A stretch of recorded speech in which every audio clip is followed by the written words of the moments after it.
Hi everyone, welcome to my video, my fellow Libras. I'm a Libra too, Libra Sun, Libra Rising. I'm so excited to be doing our reading, I should say.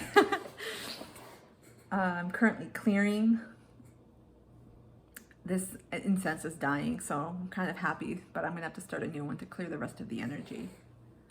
I hope everyone is doing well. I know Libras, it's been a rough patch, hasn't it? Since we got hit with Venus retrograde and then impacted by Mercury retrograde too, which affects all signs, but it's a fellow air sign, and it's been a ride, hasn't it? And I feel like we're seeing the light at the end of the tunnel. I'm totally getting that. And my Libra vibes are coming out strongly because my bun is shifting and I can see it. I hope you're doing well. I hope many of you are feeling the joys of the shift in seasons coming up, and astrologically speaking too. Ooh, I'm just feeling excited. Holy cow. So this card just flipped out. This is the message we have. You are good enough. Full moon in Virgo. And what's today? The full moon in Virgo. I'm getting heart chakra. I mean, this is a handmaiding, but I'm getting strongly the heart chakra, and many of us are experiencing not just triggers, but what are they called? Like heart palpitations, different fluttering feelings in our heart. Many of us are experiencing heart activations at this moment, not just Libras, but many collectively. We're going through massive energetic shifts. I can feel it. I'm even listening. Well, it probably paused, but I was listening to heart chakra binaural beats for the last several days. And so this is timely, actually. You are good enough. This taps into self-worth, right? Venus retrograde really had us assessing our value, our self-worth, our value in relationships and connections, our entire connection system, money, foundation, stability. And even though Venus did go direct at the end of January, we're still in her shadow period, and this time period is still illuminating and bringing up how we value ourselves, and which connections we're in are no longer valuable to us. It doesn't mean that these people aren't. It just means we may have changed. We most likely have grown, and totally can relate. So you are good enough.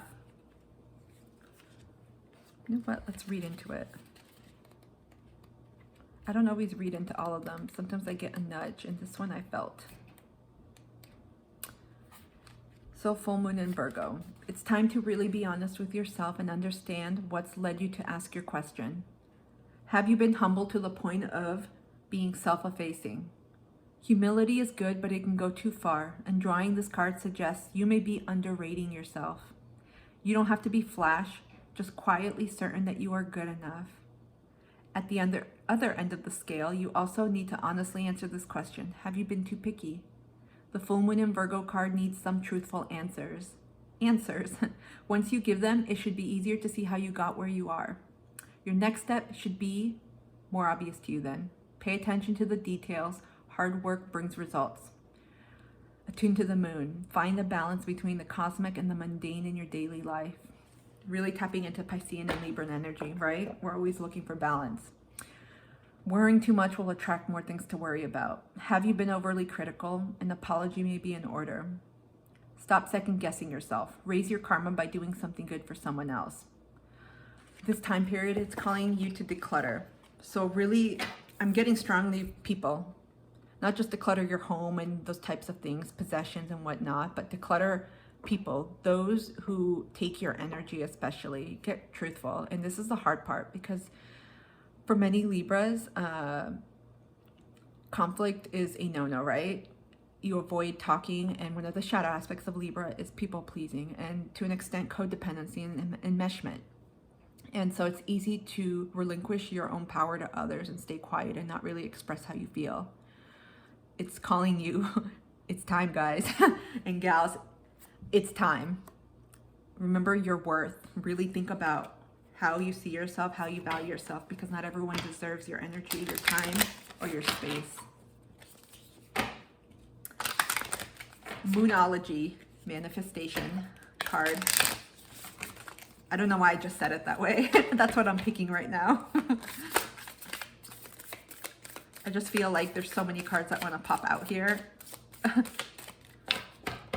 I think some of us, I'm getting strongly friendships, but also this can go with any type of connection, work connections, business, platonic friendships, acquaintances, people that you just, that are circling around your bubble, romantic people, partnerships of sorts. Ooh, this one popped. I'm really feeling strongly. Many of you are really reevaluating these at this moment. Last quarter moon in Aquarius, our sister sign came in here to help us. Reflect on your priorities, you guys. Value systems, priorities. This is tapping into beliefs. How are you aligning your life? Are you aligning your life to what you believe in at this moment? Are you living in your truth? Are you being authentic? These are things to examine right now. This is actually a great time, a third of the way into the new year, to really reflect on your priorities and review them. And it's not about whether or not you've succeeded or you've met them. It's simply about reviewing what's been working, what's been not. What do I need to release or let go of? And that's the hardest part too. For many people, loss, moving on from situations, from people, it's not easy, but that's part of the growth that we are required to undertake. I'm seeing purple everywhere, and a calmness here, and this looks like turquoise green. I'm getting blue green. A lot of heart chakra energies, but also opening up to greater things. There's a lot of messages you may be receiving at this moment. Libras, please confirm. Any of you overthinking at this moment, like nonstop? I feel right now I just got a lot of just cloudiness in my head and a lot of downloads, a lot of messages, spiritual. Many of you may be opening up to your spiritual gifts right now. I'm seeing sprouting of blooms, flowers. Many of you may be getting new gifts. If you're psychically open and inclined, I believe everyone's inclined, by the way, but what I meant when I said that is if you're nurturing those gifts, because some people choose not to, you're getting them. I'm feeling them right now. Many of you are going through an energy type of rebalancing. There's a lot of clearing away right now, and this taps into everyone too. A lot of releasing what no longer serves you. They really want to get clear about this. You are good enough, and reflect on your priorities. Okay, I will read it. I just felt a nudge to read this. I was going to move on, but let's take a look at the last quarter moon. I wish they had page numbers to make this easier to find. That's the only thing, because they have different phases. Okie dokie. Reflect on your priorities. Drawing this card suggests it's time to be more grounded and work out what really matters to you. Once you're clear about your priorities, you can start to allot time, energy, and focus to them. If you want to create something solid, it takes a mix of good ideas and practical work. The most important thing to work out now is what's really important to you and whether you're living your life in accordance with that. If not, this card nudges you to make changes so you can achieve what you want. Wow. So once you know your priorities, it becomes possible for you to work out where to focus your attention in terms of your life and manifesting. Third chakra, guys. I immediately got energy flows where attention goes. Many of you are misappropriating your energy. That is, you are placing your energy on other things that are not important right now. I'm getting spaciness. I admit I've been in this energy too. Procrastination and some fear here. There's fear around what you really want and whether or not you feel you can get it and whether you feel you deserve it. And I'm strongly getting this with money, with jobs, and with friendships. Relationships too, but friendships, I'm feeling like that type of tribe coming in. But when you really understand what you want and what no one else wants, whether or not it makes anyone else happy, only you, it's easier to then act and to get your life in alignment and in order. Didn't say it was going to be easy itself, because it's hard emotionally, I should say, in processing that, but it makes it that much more, gives you that much more clarity, in other words. So the best time it says to work your magic is when the moon is in Aquarius on a Saturday or during Saturn's hour. I feel like there's a clear message here. Get your shit together, Libras, and focus on what really matters. Let's pick a final card, self-care, to see how you can best nurture yourself during this full moon. As all my Libras, and this is really speaking to me too, get clear. It's really easy to let a lot of other things overtake your priorities, truly. But when we start giving away our energy or power to things, to people that don't matter, it's easy to get resentful. And we realize why people don't return that love, that care that we give to others so freely back. A lot of Virgo energy, I mean, no surprise.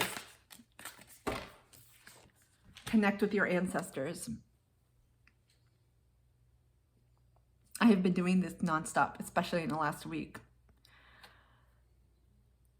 You're going to find a lot of assistance and support right now. And for those of you that already have a practice, you know what to do. For those that are new and you're like, how the hell do I connect with my ancestors? You can simply set the intention, whether you believe, I just saw 11. You can simply set the intention whether you believe in a higher power or not, or just universal life force energy, and just say, I set the intention to connect with my ancestors and provide gratitude. I'm grateful for any ancestors, maternal or paternal, from either line to come forth. And you will start receiving signs. You can ask for specific signs, but be very open. Something that I'd love to do is light candles. I'll have to show you and maybe do a video if you all are interested in my ancestor. I have several ancestor altars. I just went blank. And I especially work with my grandfather and now my paternal grandmother. But connecting with your ancestors, it's a link to you. And I know for some people, and I speak for myself too, if you are estranged from family, if you are maybe adopted or you're not close to them, your adopted family too is part of your ancestral line. And this is one way to not just know yourself on a deeper level, because it's not just about bloodlines, but it's another way to feel connected to something bigger. And it's amazing who steps forward in this line, who really steps forward when you call in your ancestors. I was going to say your predecessors, your people. We also got the number 14 that may resonate with you, which boils down to a 5. So there is change coming. I've been saying this nonstop. I'm like, there's change. We felt it. Many of us have been going through it, especially when it comes to relationships. Your mantra is, I heal my wounds, I heal my lineage, and bring peace that reverberates infinitely throughout time and space. As I heal my wounds, I heal my lineage and bring peace that reverberates infinitely throughout time and space. Wow, this is really powerful. I hope this message resonated with some of you. I know it resonated with me. It's weird, like giving it and realizing like, crap, I resonate with all of it. But I want to thank you for being here and hope this helps. Take care and see you soon.